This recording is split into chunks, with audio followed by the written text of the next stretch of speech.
Okay, Sophie, now we're going to take a look at your breaststroke from the above side view.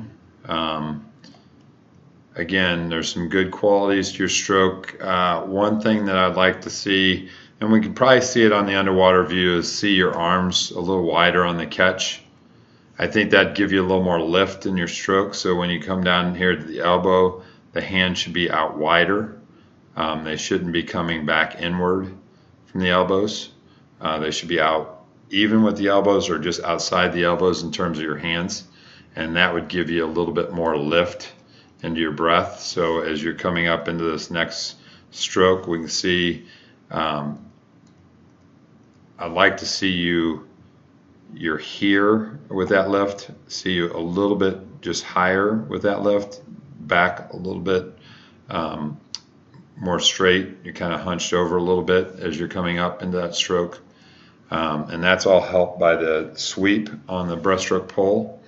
So getting into a pretty good position, and the hands and because you're a little more forward and a little bit down in the water, the recovery of the hands is a little lower, so your elbows are a little more in the water and your hands are a little more in the water. So that's not a bad position to be in, but I kind of like the hands just a little bit higher on top of the water. The elbow's got to be in the water, but on that very surface of the water, and then extend over the top of the water a little bit more into your stroke.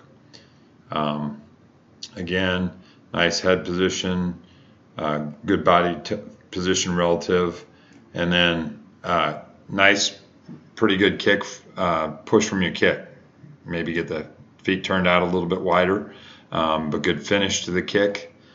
As we come up here, we'll see it again. You can just see how you just want to get up a little higher, and if you get a little higher towards the hips, okay, up here from the knee, then what happens is, as you're coming up, you'll turn that foot out a little more sideways than diagonal. So if I'm looking at your foot here, it's turned back a little bit that way, and the left and the right foot as well. So it's sliding through instead of pushing that water straight back. So area of improvement really comes down to your kick, and then getting the hands out a little wider on the pole, keeping the hands outside the elbows will give you a little more power there also. As you come into the turn,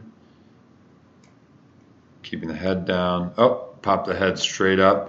We want to keep that head down a little bit longer and get those knees more under the chest before we lift the head, and then you can just see how high your shoulders come out of the water. So you're pulling kind of straight up.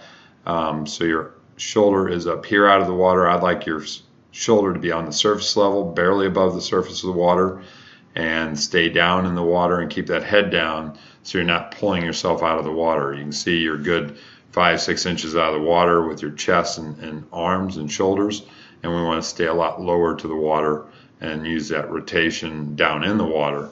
And then on the arm coming over the top, we want to be tighter with that. So we want to be here and then down back behind the head. And you can see how you're just kind of throwing that arm over the top a little bit more. We want to be tighter with it so we get in that streamline and create a lot more streamline coming off the wall. On your push off, it looks a little shallow, but we'll be able to tell on the underwater to the side. A good dolphin kick into the recovery, and then the head comes up. From this angle, look pretty good. And again, we'll just work on looking at the other angles to see how our width on our pole is, and then see how we're turning the feet on the kick. Those are the big areas that I can see from here that we need to work on.